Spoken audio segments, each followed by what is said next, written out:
Get strong.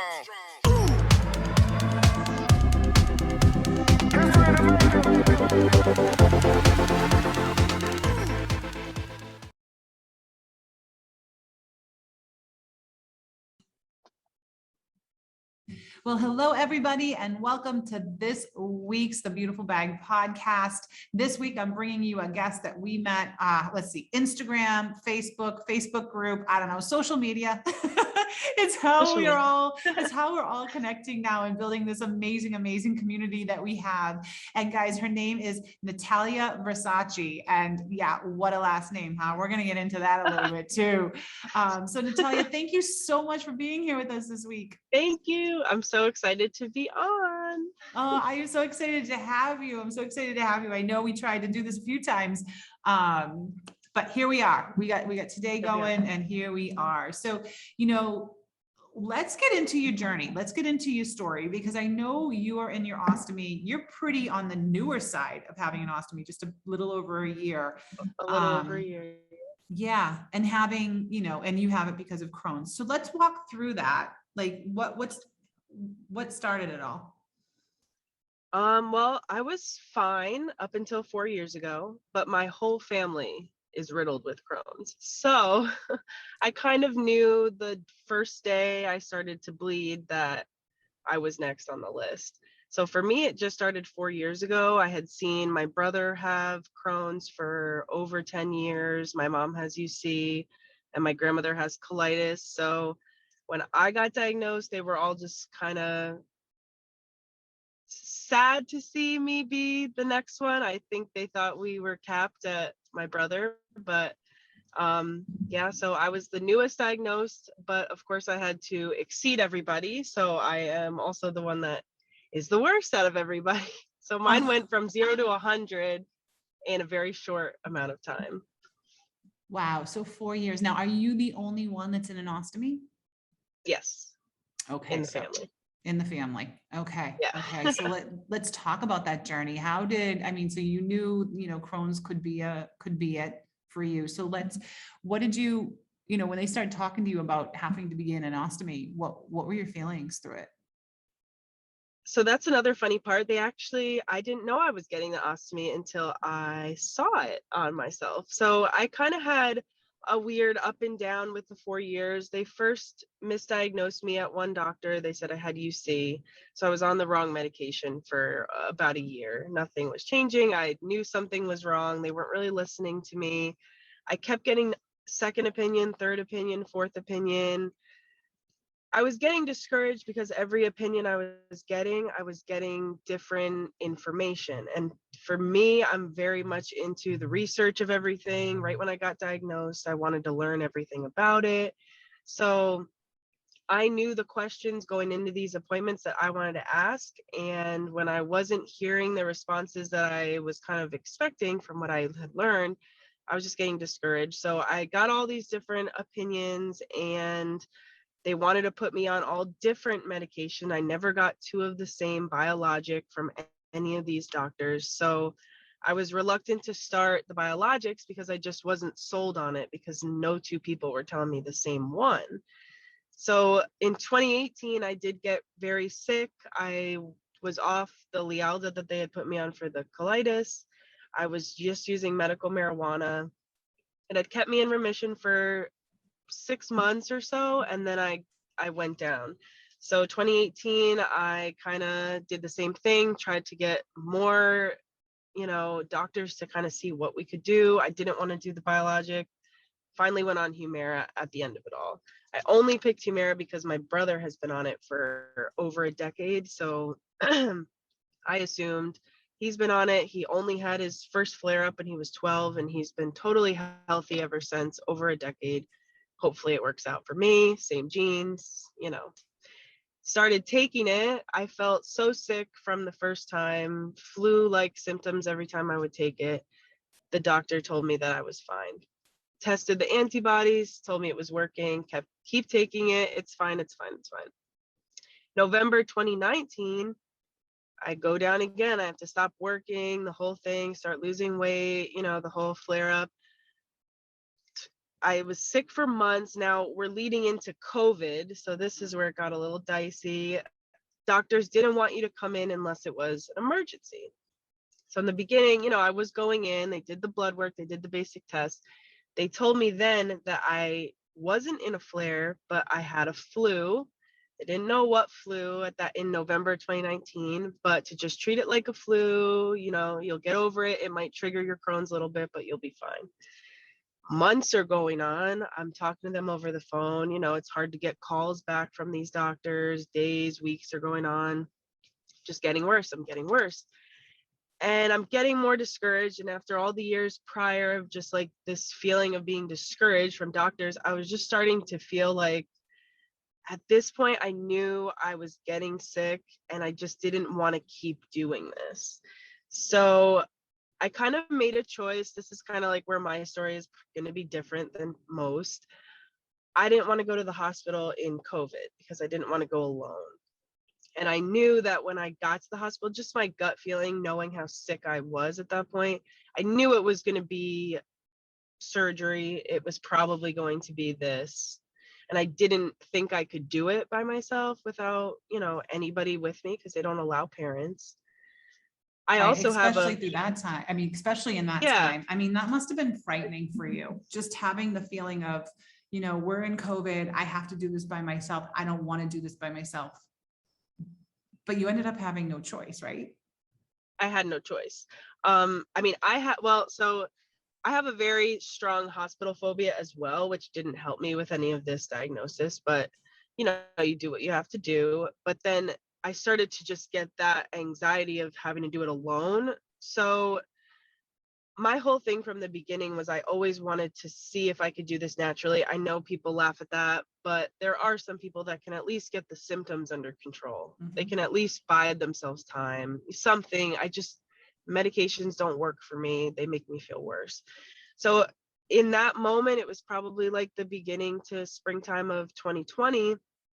I made the choice, which was not a popular choice in my family, to use myself as kind of an experiment. And I wanted to see what I could discover through my own research and trialing it on myself to see if I could get anywhere with anything natural, whether it was medical marijuana. I was on these like minerals that would come in these glass vials, nutritional shakes. Everything I was putting in and I was recording it all to see if I could at least have something.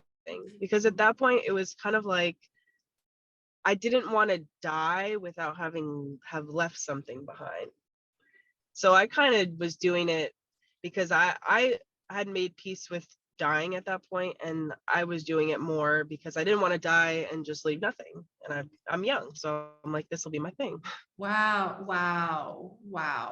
So yeah, it was not a popular opinion in my family, but I was gung-ho about it because, I didn't want to live as a sick person and it just wasn't getting better. So I figured I'm okay with this. I'm okay. I just want to go out doing something memorable because online, I'm sure there's nobody doing that. Nobody's getting to that point and not just going to the hospital. Of course, most people are going to go right to the hospital, but just the circumstances of everything, I felt like something was just compelling me that this is what was my purpose, just to try to figure this out. So I was doing this for months, and come June, I decided and I was taking the Humira the whole time because the doctor had said it was helping. So come beginning of June, I was sick. At this point, I've been sick the whole time, but at this point I was probably like 70 pounds and I'm 5'7". Wow. That's not weight and no weight at all on a person that's 5'7".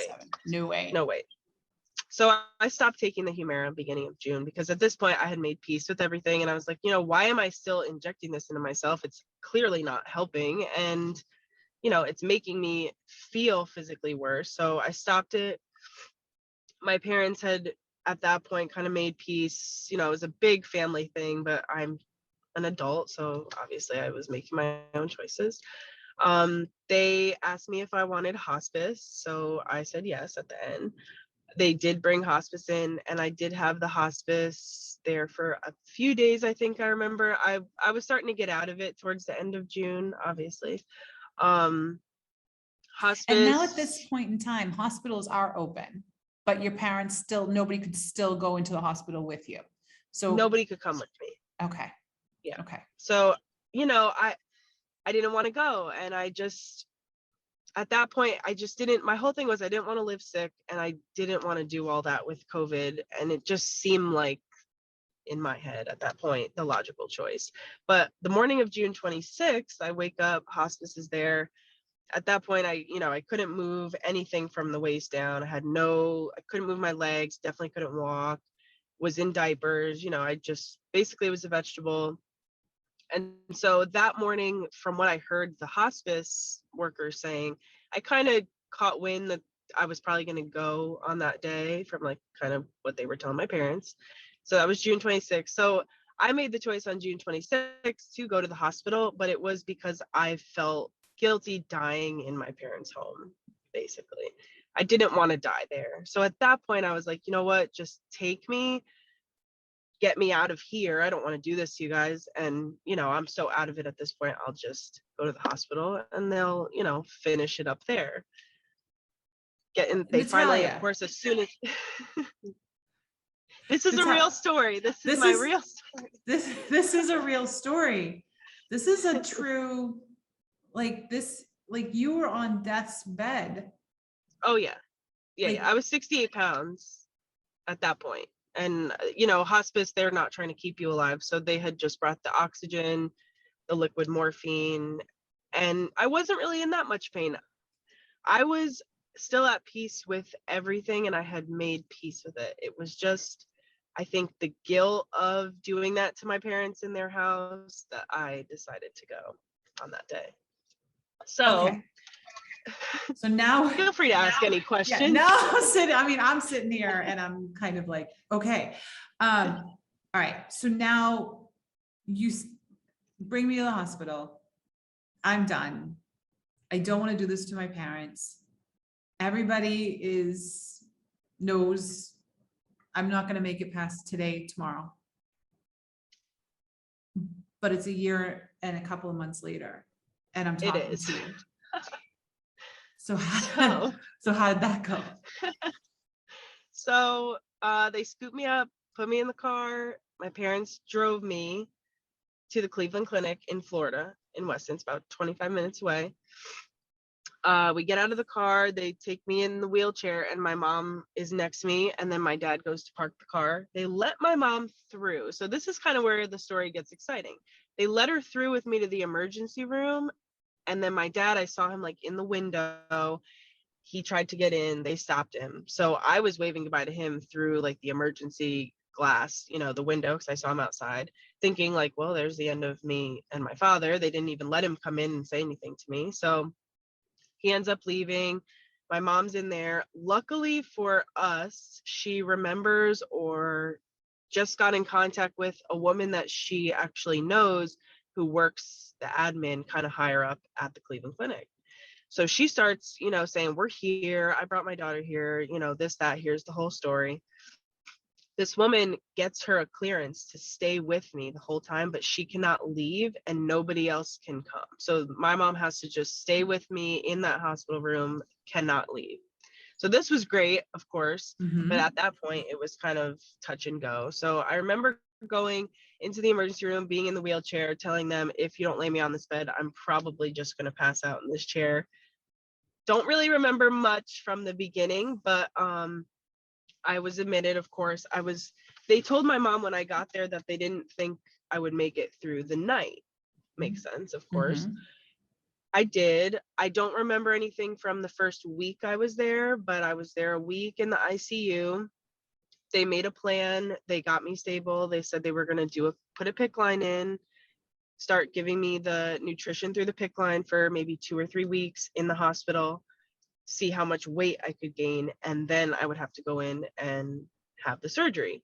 Now, I don't remember any of this because I was out of it. About 6 days in to their plan, they put the PICC line in. The next morning, my mom took a lot of pictures of everything because I had asked her, if I make it, I want to use the pictures to tell my whole story, write a book, whatever. So this morning, she took the covers off of me, and she thought, I don't know. She says she didn't know what she thought, but when she picked up the blanket, there was just blood going from my butt all the way, like as I'm laying on my side, kind of like you could see it like going all the way up to my back. So I was just like laying in a pool of blood. So she said she called the nurse. They obviously were concerned. They cleaned it up. It happened 2 more times. So at that point, they were like, there's no way you're going to make it. You know, you're hemorrhaging out. Mm-hmm. Multiple organs, I think, were bleeding at this point, from what I understand. So they just said, you know, you're either going to go this way now, bleeding out. There's no way to stop that. Or we can try the surgery, but you're 68 pounds. So you're probably not going to make it out of that either. So of course I'm like, well, you know, I don't really remember, but I'm sure I was like, go for it. Mm-hmm. What do I have to lose? So I go in, my mom says her goodbyes. She says I said goodbye to everybody else on FaceTime. I don't remember. Go in, come out. I remember waking up, looking, like pulling the sheet up, looking and seeing the bag. So Mm-hmm. they never, you know, I had always kind of known in the back of my head that if I got to that point, I would get the bag. Mm-hmm. But leading up to it, there was no preparation for me. There was no prep. There was just that. And of course, the big scar, because they had tried to do it laparoscopic, but because 68 pounds, they had to give me the big one. Mm-hmm. So that was that. So I actually came out, of course, seemed to be okay. I was there for about 2 more weeks. I was in excruciating pain ever since I came out of the surgery, and nothing was coming out of the stoma. Mm-hmm. So 2 weeks in, I was begging them to look and check. And with COVID and everything, that's another thing. They're kind of rushing you out of the hospital. Right. No matter how severe you are, they're trying to get you out of there because they need the beds. So they sent me home 2 weeks in, and within 24 hours, I was back in the emergency room because I started throwing up the black bile, which a lot of us are probably familiar with when you have the bag. They placed the NG tube. They readmitted me into the hospital. I was there for 2 more weeks plus, and they actually had to go back in and do a second surgery where they had to open me up through the same huge incision and go and fix something that they kinked or blocked. Something happened where it knotted or something like that. So that was another thing. The second surgery, they say the same thing. We don't know if you're going to come out of this one. You're still 68 pounds. It's only been 2 weeks. Da, da, da, da. Of course, I'm stubborn. I come out of the second one too. And I wanted out of that hospital so badly after being there at that point over a month. I left after the second surgery, I think like 2 or 3 days after. And I have not been back ever since. You have not. And I have not. you have not. And it's a year and 2 not. months. So, and you're out on social media, living life to the fullest. I am. So all right. So I have so many questions. So, so many questions. One, if looking now, what you know now, because you're healthy, we talked about, you just worked out, got your eyebrows done. Oh, yeah. You are living your life. Would your decisions on some of the things that you tried to do, that you wanted to do, would you go back and change any of that? I would definitely change a few things.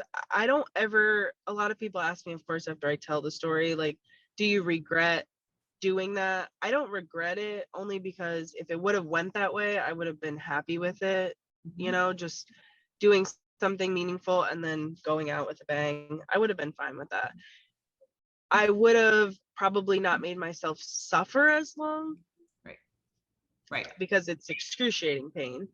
And if I had known that I would have been able to live this way, it would have at least been a lot easier for me to mentally process it and mentally get myself there. It was such a mental block because you assume that your life that is going to end and you're going to have to be this completely different person on the other side.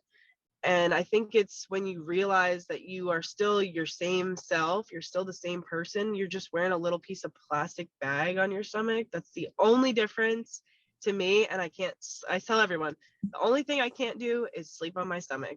I could do everything else I used to be able to do, plus more. I just can't sleep on my stomach. And you know what? That's fine. At the end of the day, who needs to sleep on their stomach? Whatever. Exactly. I mean, Now I you're feel in better an than I feel. you're in an Good. ileostomy, right? You're not in a Yes, colostomy. So they took your entire colon out. whole thing. Yep. Yeah. And the appendix and whatever else comes along with it. I think I just read my surgery report the other day, actually, like a couple days ago, because I haven't looked at any of it. And yeah, I didn't even know they take the appendix.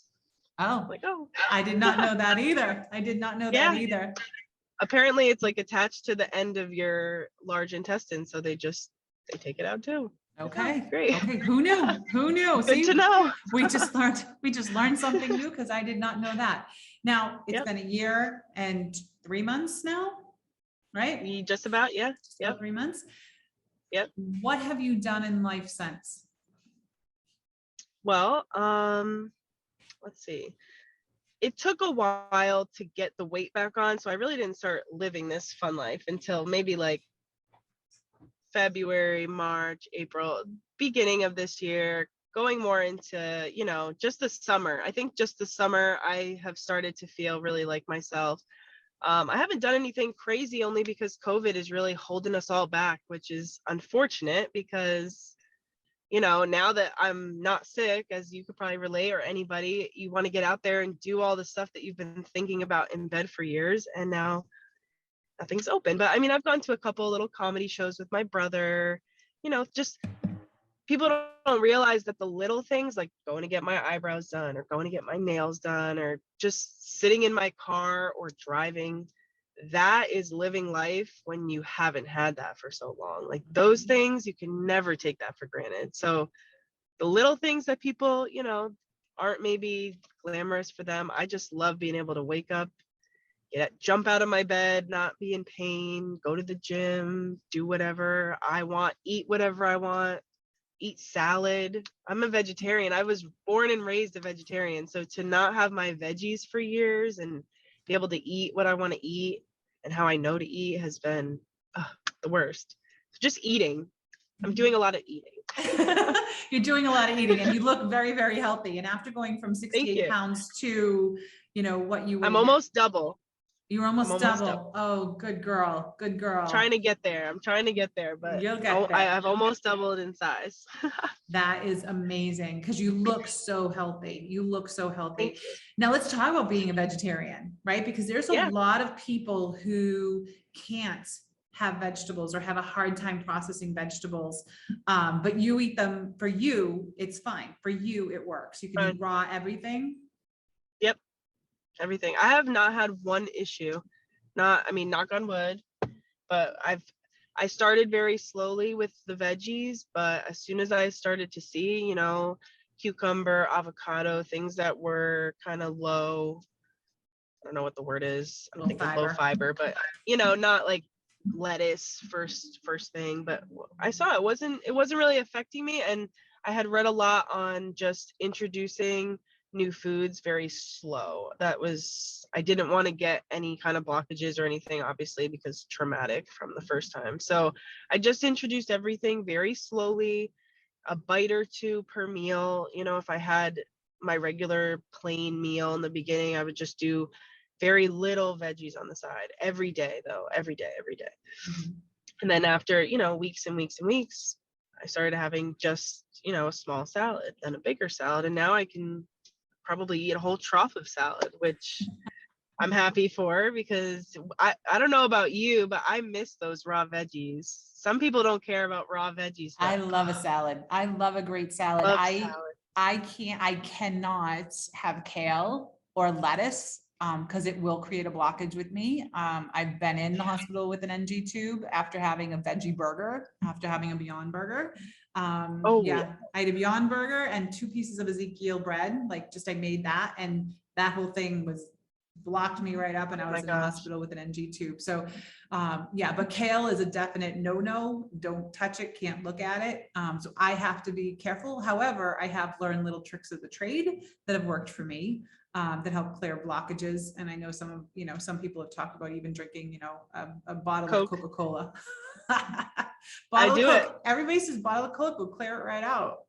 It really does. And I use that because that is actually when I first started having the salads, I was very much into bites of salad, and then I would just take little sips of Coke. And I don't know if it was mental or if it was actually doing something, but I don't need to do that anymore. But I just figured eat a bite and then wash it down, break it down. I guess the Coke breaks it down really fast because of whatever chemicals or Yeah, well, crap I mean, are in it'll there. take the paint off a car.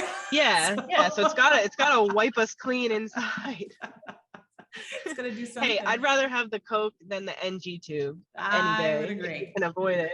Oh, I would agree with that. I would worst. agree with that for sure, for sure. Well, let's talk about like what is some of your favorite things aside from eating wonderful salads, you're working out.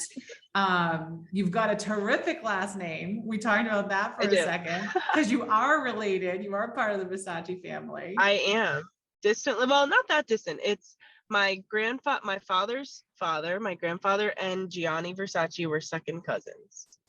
So you're not too far. I'm in there somewhere. You're in there somewhere. You're in there somewhere. Not enough to be, in a big Versace gown featured anywhere, but well, someday. I'm just saying, someday you should be, right? Because that is one of your goals. So now you're out. Now you're living your life. You put some weight on. You're healthy. You're working out. I know we talked about some of your goals prior to this. We talked to some of your goals. You want to model. You want to get into that industry. I would like to. I've done a little bit since my surgery. Actually, a couple small brands hired me for some like print things. I would, if I want to do the modeling, I want to do it for the ostomy, if that makes sense. I don't want to just be a model because people told me that for years before even the Chrons. And to me, I want to do something that's meaningful. I don't want to just be known for my face. So if you're going to hide the bag and it's just going to be, that kind of thing, it'd be fun for a little bit, but it's not what I want to do. I would like to show it off, and be all inclusive. If I don't do that, I would like to go back into what I did before I got really sick, which was working in the medical marijuana industry. And there is actually a position down here in the Florida dispensaries where you can go around and you can educate in big conferences. You stand up and you talk to doctors, you talk to these healthcare providers, and you educate them on how medical marijuana can be a treatment or in addition to other treatment, and how it can help people like us with their symptoms, with just their day-to-day. There's a lot of ostomates and also just other people dealing with cancers and everything else that, they're on so many medications just to combat the other, the side effects of not sleeping and not eating and not this and that. And then those meds, they spiral off and create other problems. So just, I would love to get into that and go back into working with that, because I think it's lacking in, the doctor's offices and in the hospital. They only give you their one regimen of, medication, and they never give you any other alternatives or even things that you can add into your lifestyle. More treating the whole patient and not just the disease, I think. So that's kind of my main goal. But right. Well, and that's a great goal. And most doctors, they're trained for surgery. They're trained for the specifics. They don't have the ability. So if you could enhance that, that would be great. So Natalia, if there was one thing, this has been such a great conversation. You've shared so much and I appreciate you sharing so much. If there was one thing you wanted to leave our listeners with, what would that be? Just don't be afraid. When it comes down to it, I mean, if you get dealt a hand like this, it doesn't always have to be the end of the world. It's not going to be easy. It's going to be hard work, but you can use this kind of thing to change your life in a positive way. It gave me a purpose, and it gave me something that, it makes me want to wake up every day, makes me want to help other people in this situation.